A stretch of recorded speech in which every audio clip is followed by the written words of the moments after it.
Hello and welcome to a video series on one of my very favorite books, What We May Be by Piero Ferrucci. You may have gotten here by hearing the summary I did of this book in my episodes, The Voracious Reader. That's an ongoing series of nonfiction book sharings because I love to read and I love to learn and I love to share what I learn. But this book in particular was the very first book that really lit a fire under me in college to become so fascinated by our brain and how it works and the bridge between psychology and spirituality and the meaning of life and philosophy and all of that good stuff. So as I mentioned in the Voracious Reader series, I wanted to do a series of videos on this book specifically because there's just so much good information in it. And unless you've taken a transpersonal psychology class or heard of the term called psychosynthesis, you won't have any clue that this rich material exists. And I'm so grateful that I know about it. I feel like it's part of my mission in life to share this great information with the world. And this is one way I can do that. And so, okay, What We May Be. What a great title for a book to start off with. I mean, it just creates what are the possibilities? It creates an open blank canvas for painting what we may be. And so much of our lives are of our own creation, and we don't even know the power with which we have when we make choices and do things in life. And so hopefully this series will shed some light on that as well. To get us started, I want to read directly from the introduction of the book because it is so good and I can't say it any better on my own. So I'm going to read to you, but stick with me because it's short and I'll make sure to read it in a entertaining way so that I don't lose you. But this is from the introduction called The Vision of Wholeness. And just this little story is, it's such a good story. I'll just jump in. After years of searching, a seeker was told to go to a cave where he would find a well.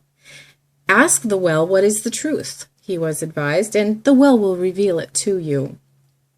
So having found the well, the seeker then asked the most fundamental question, and from the depths of the well the answer came, go to the village crossroad. There you shall find what you are seeking.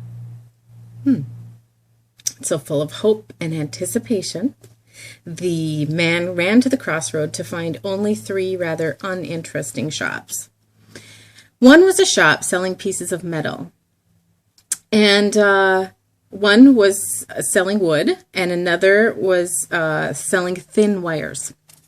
He didn't know what to make of that. Nothing, and no one there seemed to have much in the line of the revelation of truth-seeking.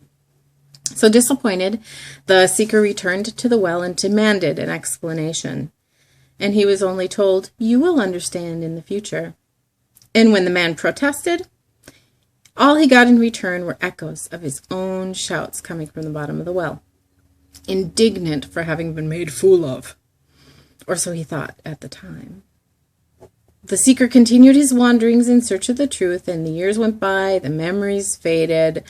One day, he heard a sitar, and the music caught his attention.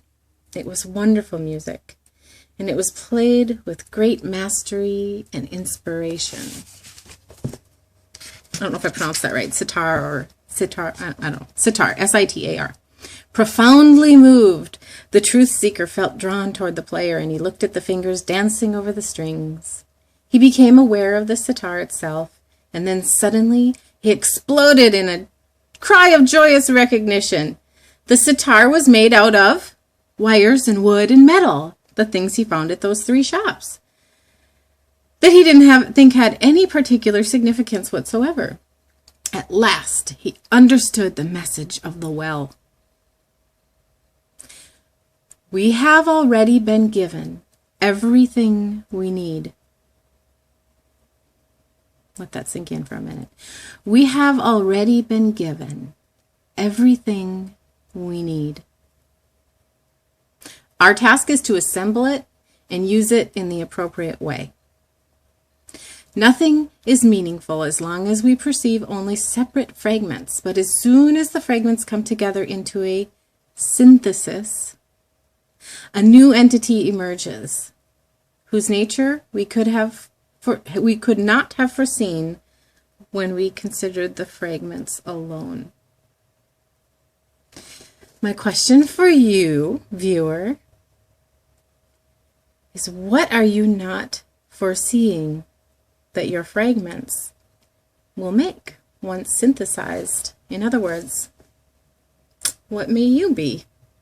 Join me on this journey. It's going to be fun. I'm going to cover a section or a chapter or whatever feels appropriate and just do a whole series of videos and keep them nice and short and, I don't know, weekly or so that it doesn't get to be too much. And maybe I'll assign some activities and exercise if you want to take any of the information deeper. And I'm doing this for free because I'm just so passionate about psychosynthesis. And I'm passionate about a lot of things. Those of you who know me know that I love to learn and I love to share what I learn. And this is one way that I can give back and share what I learn without having to charge you anything in return. If you do want to learn more about what are the things I offer, you can always research me and find out more. But that's not what this is. This isn't a sales pitch. This is just what may you be. All right. Create a great day and we'll see you again soon.